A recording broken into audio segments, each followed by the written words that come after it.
চমৎকার একটি নাস্তা বানিয়ে দেখাবো, তাই একটুও না টেনে পুরো ভিডিওটি আমার সাথেই থাকো। তো আজকে আমি এই ইউনিক নাস্তাটি করে দেখাবো। তো একদমই সহজ, তোমরাও কিন্তু যে কেউ করতে পারবে। তার জন্য কিন্তু এখানে আমি নিয়ে নিছি 2টা মুরগির ডিম আর একটা হচ্ছে হাঁসের ডিম। তো এই নাস্তাটি তৈরি করার জন্য 2 রকমের ডিম আমার দরকার হবে। তো তার জন্য কিন্তু এই ডিমগুলোকে নিয়ে নিছি। তারপর হচ্ছে এই ডিমগুলোকে এক সাইডে রেখে একটা পাত্র নিয়ে নেব। তো দেখো, একটা পাত্র নিয়ে নিচ্ছি আর এই পাত্রর মধ্যেই কিন্তু আমি ডিমগুলোকে ভেঙে নেব। 3টা ডিমই কিন্তু আমি ভেঙে নেব।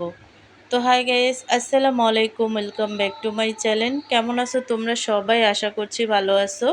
আল্লাহর রহমতে আমি অনেক ভালো আছি। তো গাইস, ভিডিওটি ফার্স্ট থেকে লাস্ট পর্যন্ত দেখতে থাকো, আশা করছি ভালো লাগবে। আর ভালো লাগলে প্লিজ একটি লাইক আর একটি সাবস্ক্রাইব করে পাশে থাকবে। তো দেখো, 2টা মুরগির ডিম কিন্তু এখানে আমার ভাঙা হয়ে গেছে। তো আমি কিন্তু এই ডিমগুলোর কুসুমগুলোকে একদমই সম্পূর্ণভাবে তুলে নেব।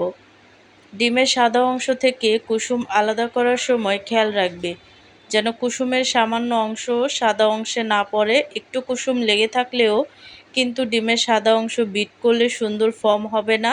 আর বিট করার সময় কয়েক ফোঁটা লেবুর রস দিলে ফর্মটি একদম স্টেবল ও চকমকে থাকে। তো দেখো, এখানে কিন্তু আমি কুসুমগুলো তুলে নিছি। তারপর হচ্ছে আমি এই কুসুমগুলোকে ভালোভাবে ফেটিয়ে নেব। তো এই কুসুমগুলোকে ভালোভাবে ফেটিয়ে নিতে হবে। তারপর হচ্ছে এখানে আমি অ্যাড করে দেব চিনি। তো মিষ্টিটা তোমরা যে যেমন খাও তেমনই কিন্তু দিতে পারো। তারপর হচ্ছে এখানে আমি অ্যাড করে দিচ্ছি বেকিং পাউডার। তারপর হচ্ছে সামান্য একটু স্বাদ মতো লবণ দিয়ে তারপরে হচ্ছে এই চিনিটাকে আমি অনেকক্ষণ পর্যন্ত ফেটিয়ে নেব। যতক্ষণ না চিনির ক্যাশ ক্যাশ ভাবটা চলে যাচ্ছে ততক্ষণ পর্যন্ত কিন্তু এই চিনিটাকে ভালোভাবে বিট করে এভাবে করে ফেটিয়ে নিতে হবে। তো দেখো, ফেটাতে ফেটাতে দেখবে একসময় কালারটা চেঞ্জ হয়ে গেছে। তো সেই সময় বুঝে নেবে যে চিনিটা একদমই গলে গেছে। তো দেখতেই পাচ্ছ কালারটা অনেকটা চেঞ্জ হয়ে গেছে। তো এই পর্যায়ে এসে এখানে আমি অ্যাড করে দেব গুঁড়া দুধ। তোমরা চাইলে কিন্তু গুঁড়া দুধটাকে তরল করে তারপরে হচ্ছে অ্যাড করতে পারো। তারপর হচ্ছে এখানে আমি অ্যাড করে দিচ্ছি ময়দা। তোমরা চাইলে আটা দিয়েও করতে পারো।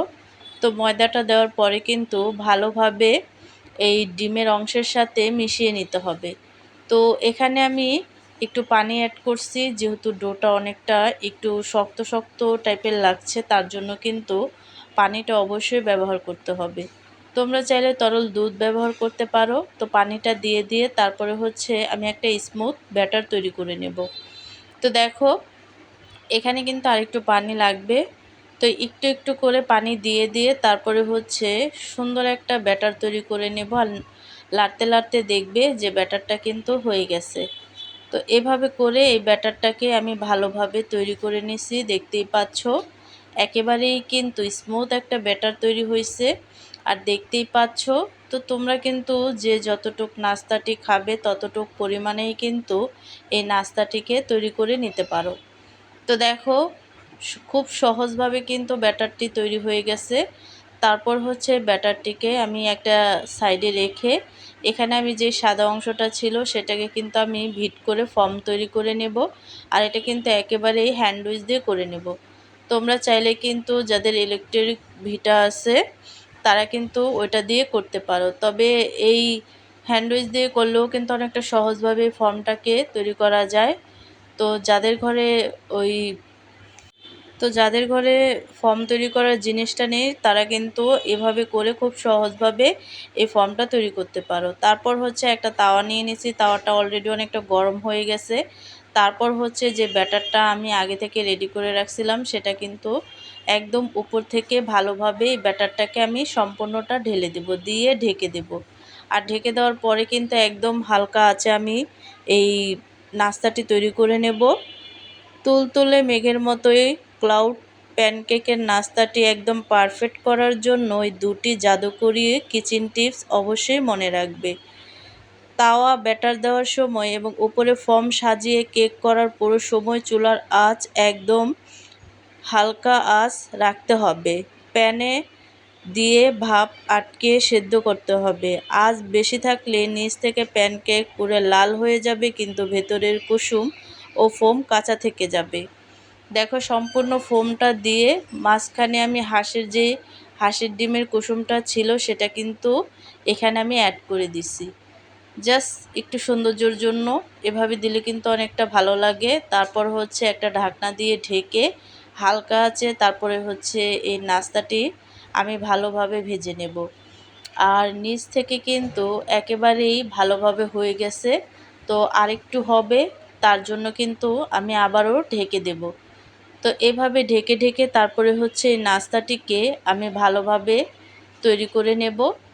আর একেবারে পারফেক্টভাবে হয়ে গেলে দেখবে যে ফর্মটা অনেকটা শক্ত হয়ে গেছে, তাহলে বুঝবে যে নাস্তাটি একেবারেই রেডি। তো এই নাস্তাটি কিন্তু একেবারেই হয়ে গেছে, আমি তুলে নেব। তারপর হচ্ছে পরিবেশন করে নিছি। তৈরি হয়ে গেল আমাদের রাজকীয় প্যানকেক নাস্তার রেসিপি। আমাদের ডিমের রাজকীয় প্যানকেকের নাস্তাটি দেখতে কতটা লোভনীয় আর চমৎকার হয়েছে। মাত্র 3টা ডিম দিয়ে এই রেসিপিটা বানালে পরিবারের সবাই এই রেসিপিটা খুবই পছন্দ করবে। তো পরিবারের সবাইকে তাক লাগিয়ে দাও এই রেসিপিটা তৈরি করে। ভিডিওটি ভালো লাগলে প্লিজ একটা লাইক দেবে। একটা চকমকের সিক্রেট কথা বলি, আমরা কিন্তু এখানে ইচ্ছে করে একটি হাঁসের ডিম ব্যবহার করেছি, কারণ হাঁসের ডিমের কুসুম আকারে বেশ বড় হয় আর এর রঙটা একদম চকমকে লালচে কমলা হয়। ধবধবে সাদা তুষারের মতো ফোমের ঠিক মাঝখানে যখন এই গাঢ় লাল কুসুমটি বসানো হয়, তখন দেখতে একদম সূর্য ওঠার মতো রাজকীয় একটা লুক আসে। আর এই নাস্তাটি গুঁড়ো দুধ ব্যবহারের কারণে ডিমের কোনো বাজে গন্ধ থাকে না, বরং মুখে দিলে মাখনের মতো মিলিয়ে যায়। ভিডিওটি ভালো লাগলে প্লিজ একটি লাইক দেবে, কমেন্ট করবে এবং বন্ধুদের সাথে শেয়ার করতে ভুলবে না। আর প্রতিদিন এমন সহজ ঘরোয়া নিত্য নতুন রেসিপি পেতে আমার চ্যানেলটিকে সাবস্ক্রাইব করে আমার পাশেই থাকবে। তো আজকের রেসিপিটা কেমন লাগছে অবশ্যই কিন্তু কমেন্টে জানাবে। তো অন্য কোনো রেসিপি নিয়ে তোমাদের মাঝে আবার চলে আসবো। আজকে এই পর্যন্তই। সবাই সুস্থ থাকবে, ভালো থাকবে। আল্লাহ হাফেজ।